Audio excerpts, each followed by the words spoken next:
हिंदी के भगीरथ साहित्यकार की कार्यक्रम श्रृंखला की इस नवीन कड़ी में हिंदी भाषा एवं साहित्य के सुपरिचित हस्ताक्षर प्रसिद्ध रचनाकार भारतेंदु हरिश्चंद्र के व्यक्तित्व एवं कृतित्व पर प्रकाश डाला गया है।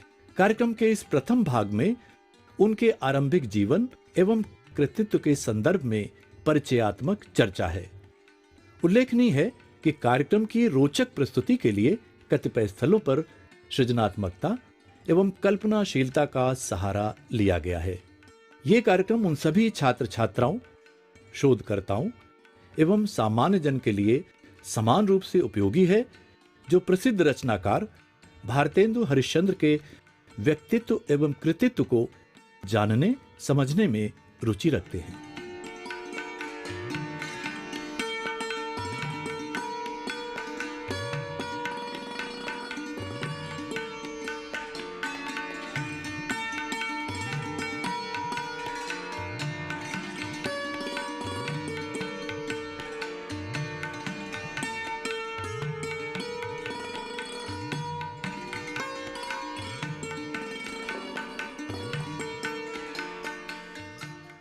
आज हम हिंदी साहित्य के एक ऐसे स्तंभ के बारे में बात करेंगे जिनकी चर्चा के बिना हिंदी साहित्य अधूरा माना जाता है। भारतेंदु हरिश्चंद्र। भारतेंदु हरिश्चंद्र एक ऐसे रचनाकार हैं जिन्हें पाकर किसी भी भाषा को गर्व होगा। आधुनिक गद्य के उन्नायक, प्रखर नाटककार, अप्रतिम कवि, तेजस्वी संपादक बाबू हरिश्चंद्र ने साहित्य की हर विधा को अपनी कलम से चमत्कृत किया। आइए आज हम हिंदी के भगीरथ साहित्यकार भारतेंदु हरिश्चंद्र के व्यक्तित्व एवं कृतित्व से परिचय प्राप्त करें। हद हो गई है। प्रोफेसर बुआ की ट्रेन तो कब की आ गई होगी, पर वो अभी तक क्यों नहीं आई? क्या दीदी, आप भी ना? अरे आ जाएंगी बुआ जी, रास्ते में होंगी शायद। आप बेकार में इतनी बेचैन हो रही है। जैसे तू तो बेचैन है ही नहीं। पता है, कल रात मेरी उनसे फोन पर बात हुई। उन्होंने मुझे हिंदी साहित्यकारों के बारे में ऐसी ऐसी रोचक बातें बताई कि मन खुश हो गया। अच्छा दीदी, तो आप बुआ जी का इंतजार इसलिए कर रही हैं ताकि वो आए और आप उनसे कवि और लेखकों के बारे में नई नई बातें जान सकें। लो, इस बुद्धू राम को अब पता चला। पता है आज मैं उनसे कौन से साहित्यकार के बारे में जानूंगी? किस लेखक के बारे में बात करेंगी? आधुनिक गद्य के उन्नायक भारतेंदु हरिश्चंद्र के बारे में। अरे वाह, अब वही भारतेंदु हरिश्चंद्र ना जिन्होंने अंधेर नगरी नाटक लिखा है ना दीदी? अरे उन्होंने सिर्फ एक ही नाटक नहीं लिखा है, उन्होंने भारत दुर्दशा, भारत जननी, नील देवी ऐसे कई नाटक लिखे हैं। और पता है उन्होंने 10 से ऊपर नाटक लिखे हैं। इसका मतलब वो नाटककार थे? अरे वो सिर्फ नाटककार नहीं थे, वो संपादक भी थे, निबंधकार भी थे और भी न जाने क्या क्या थे। और पता है वो भी सिर्फ 35 वर्ष की आयु में। मुझे तो इस बात का आश्चर्य होता है कि केवल 35 वर्ष की आयु में उन्होंने इतने सारे साहित्य कैसे रचे। अरे कमाल है, इतनी कम उम्र में। अब तो भारतेंदु बाबू के बारे में और भी अधिक जानने की मेरी उत्सुकता बढ़ती जा रही है। पर प्रोफेसर बुआ आए तो लगता है बुआ जी आ गई। जाओ बिनो, दरवाजा खोलो। जल्दी जल्दी। हाँ मैं देखता हूँ।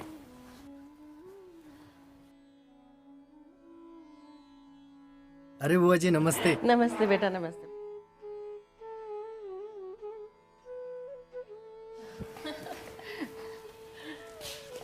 प्रणाम बुआ जी। जीते रहो बच्चों, जीते रहो। बुआ जी आपने आने में बड़ी देर कर दी, हम तो आपका कब से इंतजार कर रहे थे। अरे वो कोहरे के कारण ना ट्रेनें कुछ लेट चल रही हैं, बस इसीलिए थोड़ी देर हो गई। पता है बुआ जी, रमा दीदी तो कुछ ज्यादा ही भारतेंदु जी के बारे में जानने के लिए बड़ी बेचैन हो रही है।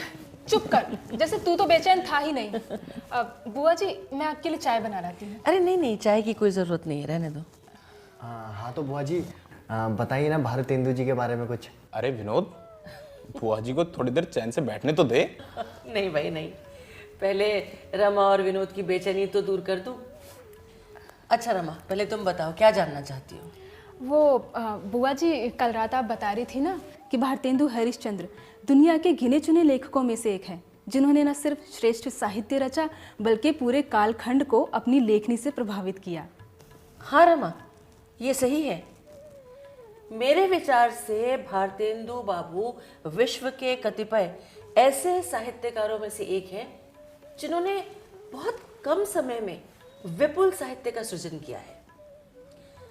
उस समय उनकी सोच के मूल में दो बातें थी। एक तो स्वत्व निज भारत गहे, दूसरे निज भाषा उन्नति अहे, सब उन्नति को मूल।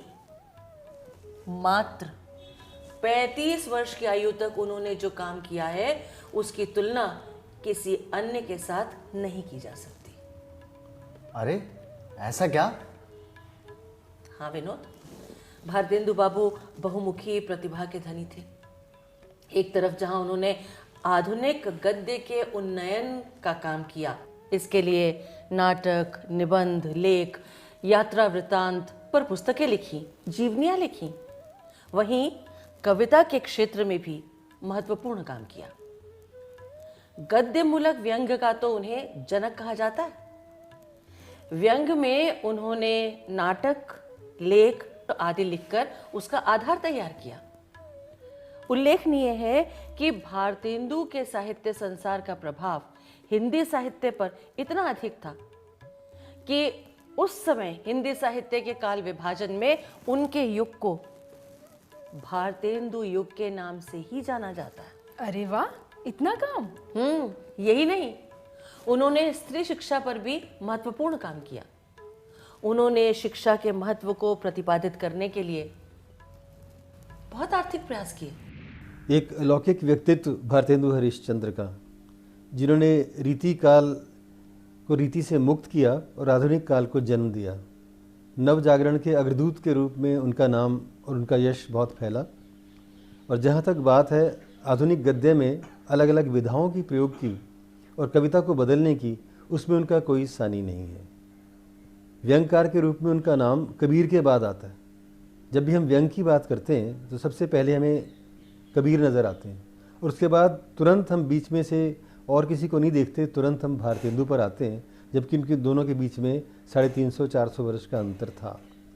भारतेंदु ने भारत दुर्दशा और अंधेर नगरी नाम के जो 2 नाटक लिखे, कुल मिला के 14 नाटक लिखे, पर इनमें ये 2 नाटक आज भी बहुत चर्चित हैं। और इन नाटकों में वो समय वह था जब हम लोग गुलाम थे और अंग्रेज़ों की मौका परस्ती जो है हम लोगों को कहीं ना कहीं हमेशा उनकी तानाशाही में धकेल देती थी। ऐसे समय में भारत दुर्दशा नाटक उन्होंने एक दिन में लिखा और केवल लिखा ही नहीं, फिर उसको उन्होंने नदी के तट पर जाकर के अभिनीत भी किया। एक पूरी टीम बनाई, उसकी प्रैक्टिस की और भारी संख्या में लगभग 1,500-2 हज़ार व्यक्तियों के सामने उसका प्रस्तुतिकरण भी हुआ। बुआ जी, अब आप हमें भारतेंदु हरिश्चंद्र के बारे में शुरू से बताइए ना, कि वो कहाँ पैदा हुए और उनका बचपन कैसे गुजरा। हाँ बुआ जी, हमें जानने की बड़ी उत्सुकता है। ठीक है बच्चों, बताती हूँ। भारतेंदु सेठ अमीचंद की 5वीं पीढ़ी में जन्मे थे। तत्कालीन समाज में सेठ अमीचंद अंग्रेजों के विश्वसनीय साथी के रूप में जाने जाते थे। बाद में अंग्रेजों ने उन्हें धोखा दिया, वे इसे बर्दाश्त नहीं कर सके। इसी गम में उनकी मृत्यु हो गई। पर विडंबना देखिए कि आगे चलकर भी उनका परिवार अंग्रेजों का हितैषी ही रहा।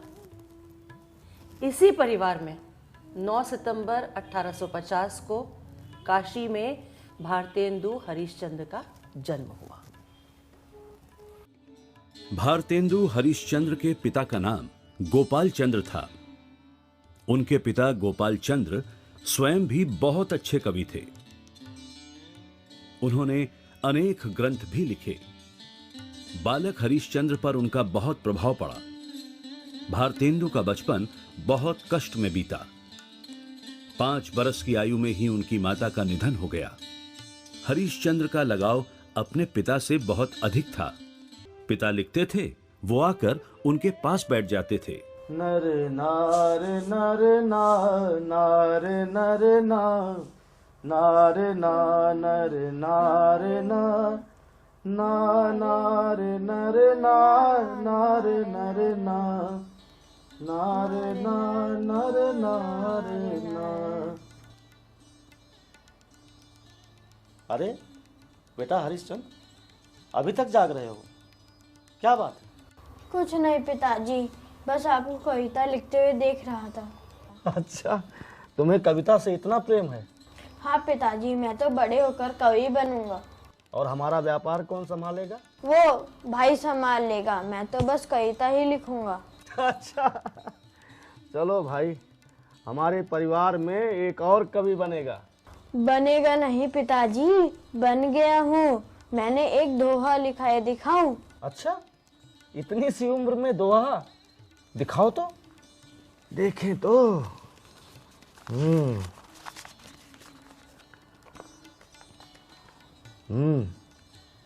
लय ब्योढ़ा ठाढ़े भये श्री अनिरुद्ध सुजान, बाणासुर की सेन को हनन लगे भगवान। आह वाह, शाबाश बेटा। मेरा आशीर्वाद हमेशा तुम्हारे साथ है। ईश्वर करे तुम्हारी कीर्ति चारों दिशाओं में फैले। पूरा भारतवर्ष तुम्हारी कविताओं को सम्मान देगा। तुम्हारी प्रतिभा को निखारने के लिए मैं हर संभव प्रयास करूंगा, ये मेरा वादा है तुमसे। ठीक है, जाओ सो जाओ। वाह, इतनी सी उम्र और दोहा। भाव भी ठीक है, विषय भी ठीक है, मात्रा भी ठीक है। आहा, वाह। नर नर नर नर नर नर। पर गोपाल चंद्र अपना वादा निभा नहीं सके। जब हरिश्चंद्र मात्र 10 वर्ष के थे, तभी उनके पिता का निधन हो गया।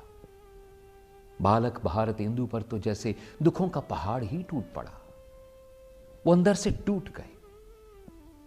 उनके सारे के सारे सपने बिखर गए। वो अक्सर अकेले में बैठकर अपने पिता को याद करते और रोते रहते। पिता की मृत्यु के बाद सौतेली मां ने उन्हें प्रताड़ित करना शुरू कर दिया। वो चाहती थी कि भारतेंदु कारोबार का काम संभालें, लेकिन बालक हरिश्चंद्र का मन तो केवल साहित्य में रमता था। भारतेंदु, ये क्या है? हर वक्त कागज काले करते रहते हो। कविता कविता कविता। अरे पढ़ाई में मन लगाओ, थोड़ा समय कारोबार को भी दो। नहीं, मुझे कविता लिखना अच्छा लगता है, मैं यही करूंगा। इसके बाद बालक हरिश्चंद्र के वे माता से संबंध खराब होते चले गए। बालक हरिश्चंद्र ने तीव्र गति से सृजन पथ पर आगे बढ़ना शुरू कर दिया। कविता लिखने के साथ साथ उन्होंने भाषा सीखने पर भी जोर दिया। वे हिंदी, बंगला, मराठी आदि कई भाषाओं के ज्ञाता बने। अंग्रेजी उन्होंने राजा शिव प्रसाद सितारे हिंद से सीखी। अब बुआ जी, उन्होंने विवाह नहीं किया? बुआ जी, लड़कियों को शादी की बात पूछना इतना अच्छा क्यों लगता है? तो चुप कर, बड़ा आया लड़कियों वाला। अब बुआ जी, आप आगे बताइए ना। 13 बरस की उम्र में उनका विवाह मन्नो देवी के साथ हुआ, पर मन्नो देवी से उनकी कभी नहीं पटी।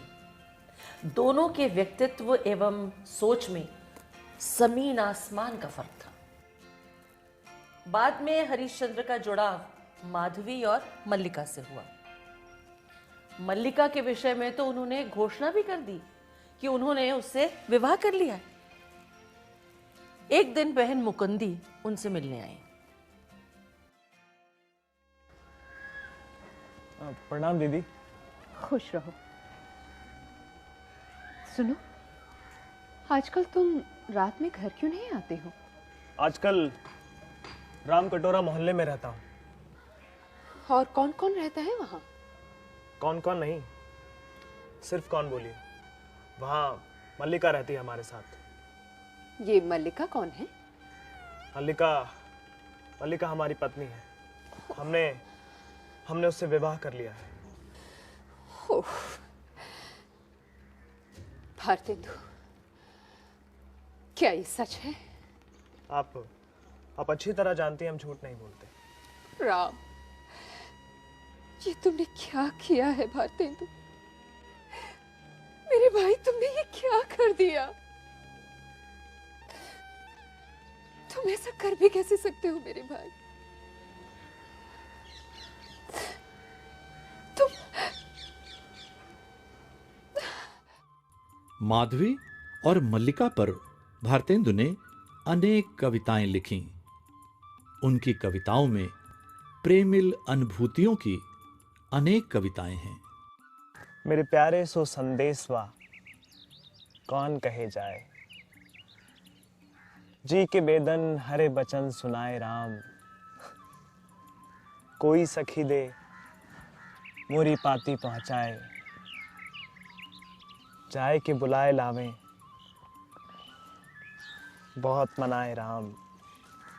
मिले हरिचंद मोरा जियरा जुड़ाए,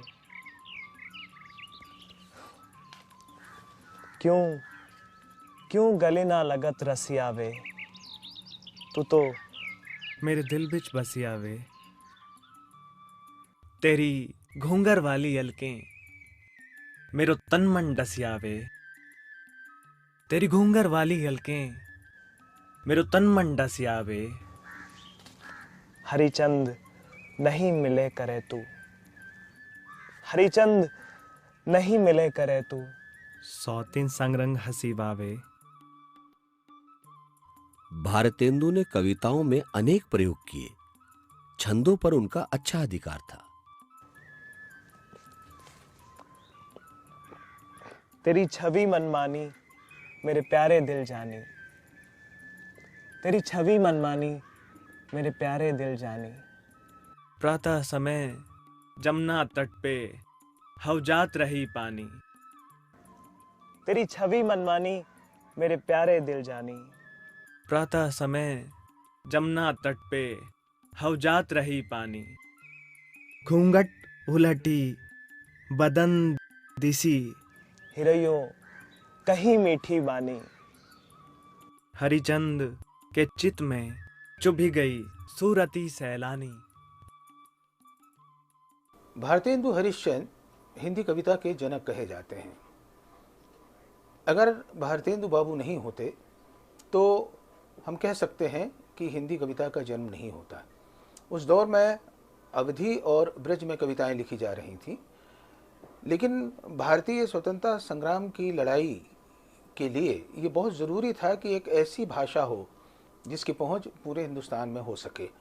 और उसके लिए खली बोली के जन्म को लेकर हालांकि बहुत सारे विवाद हुए, लेकिन भारतेंदु बाबू ने हिंदी कविता के लिए न केवल एक भाषा का निर्माण किया, अपितु उसमें कविता के अलावा गद्य की अनेक विधाओं में लिखा। भारतेंदु हरिश्चंद्र के व्यक्तित्व की एक और खासियत है, वे स्वभाव से बहुत खर्चीले थे। किसी का भी दुख उनसे देखा नहीं जाता था। उन्होंने दीन दुखियों की सेवा और शिक्षा के प्रसार में अपना बहुत धन उत्सर्ग कर दिया। उन्होंने अनाथ बच्चों के लिए, स्त्रियों के लिए शिक्षा की व्यवस्था की, कई स्कूल खोले। इन्हीं सब में उनका सारा धन समाप्त हो गया। धन के अभाव में उनका अंतिम समय काफी कष्ट से बीता। ओह, ये तो होना ही था। पर उन्होंने देश और समाज के लिए बहुत कुछ किया भी तो। सच कहती हो रमा, भारतेंदु हरिश्चंद्र ने बेशक उम्र कम पाई, पर अपने जीवन को देश और समाज के प्रति समर्पित कर दिया। अच्छा बुआ जी, उन्होंने कुछ पत्रिकाएं भी तो निकाली थी ना?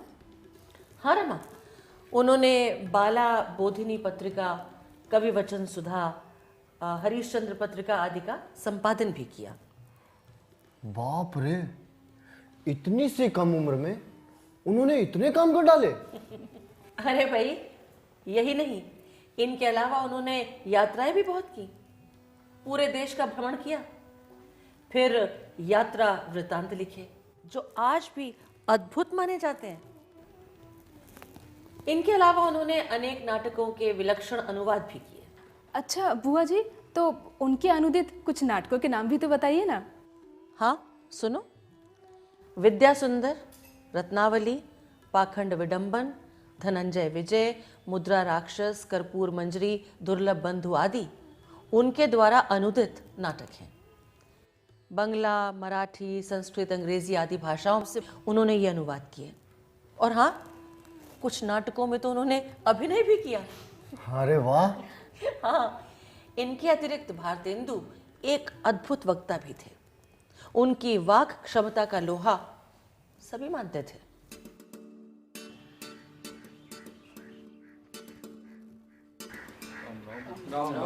राम राम जी, राम राम। कैसे हैं आप सब? हमारे हिंदुस्तानी भाई रेल की गाड़ी हैं। यद्यपि फर्स्ट क्लास, सेकंड क्लास आदि गाड़ी बहुत अच्छी अच्छी बड़े बड़े महसूल की इस ट्रेन में लगी है, पर ये बिना इंजन के नहीं चल सकती। वैसे ही हमारे भाइयों को, हिंदुस्तानी भाइयों को कोई चलाने वाला हो तो ये क्या नहीं कर सकते। बस आप इनसे इतना कह दीजिए, का चुप साधी रहा बलवाना। फिर देखिए हनुमान जी को कैसे अपना बल याद आ जाता है। सो बल कौन याद दिलावे। हमारे ये राजे महाराजे, हाकिम रईस नवाब, राजे महाराजों को पूजा भोजन झूठी गप से फुर्सत नहीं। अंग्रेज अफसरों को सरकारी काम घेरे रहता है। कुछ घुड़दौड़, बॉल, थिएटर, अखबार में समय गया।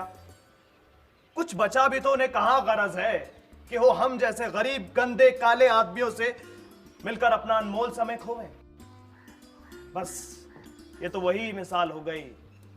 तुम्हें गैरों से कब फुर्सत, हम अपने गम से कब खाली। बस बहुत हो चुका मिलना, न तुम खाली न हम खाली।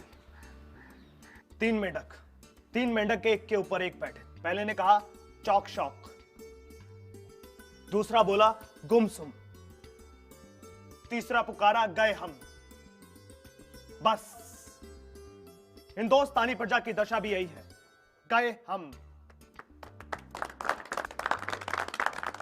भारतेंदु हरिश्चंद्र के संबंध में जब कभी बात की जाती है तो ये बताया जाता है कि हिंदी नवजागरण के वे अग्रदूत थे, हिंदी गद्य के जनक थे, पर इसके साथ साथ उन्होंने पद्य भी लिखा, नाटक भी लिखा, नाटक भी किया।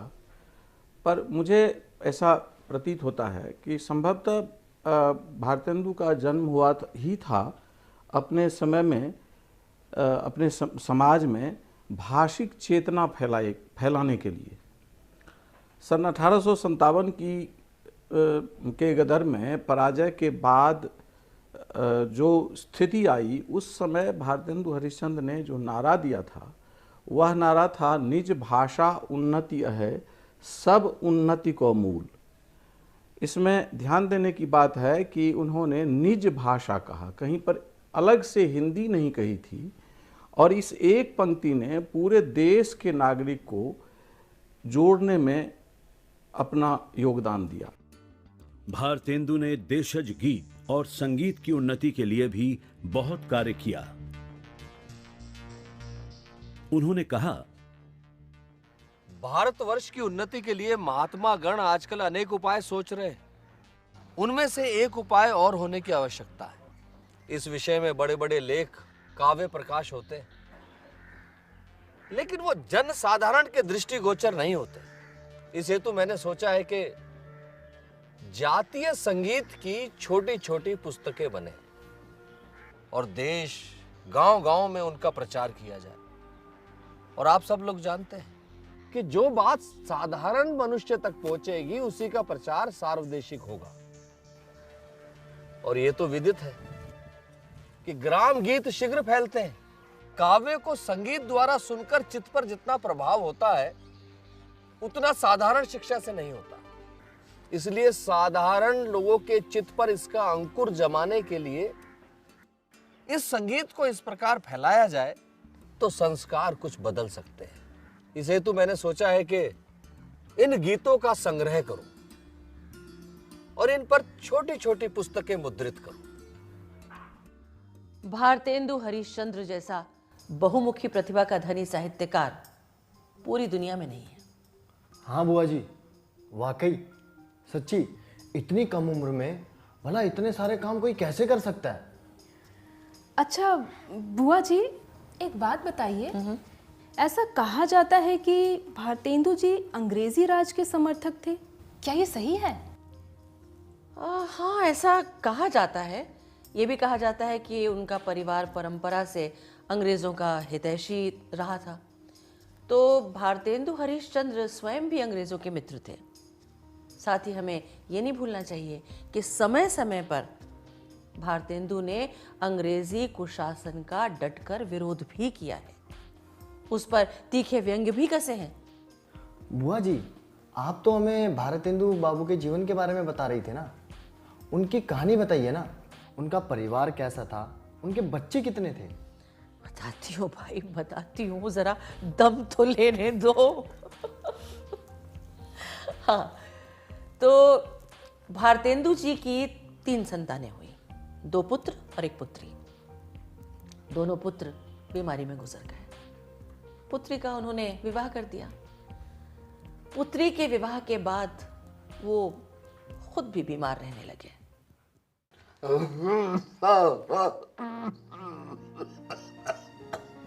क्या हुआ भारतेंदु बाबू, तकलीफ ज्यादा है क्या?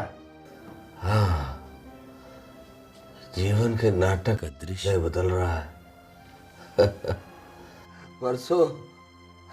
परसों बुखार था, कल दर्द और अब खांसी। अरे बाबा, आप चुप रहिए, बोलिए मत, देखिए खांसी उठ रही है। अब खांसी नहीं, अब तो हमें ही उठना है। देखे हमारे नाटक का पटक्षेप कब होता। अरे अरे, आपकी तबीयत बिगड़ रही है, मैं वैद्य जी को बुला कर लाता हूँ।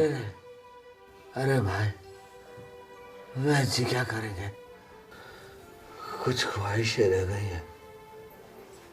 अगर थोड़ी सी जिंदगी और मिल जाती तो पता है क्या करता? क्या करते, बताइए। सबसे पहले शुद्ध हिंदी के विश्वविद्यालय की स्थापना करता। हाय मेरी हिंदी, अब तेरा ध्यान कौन रखेगा?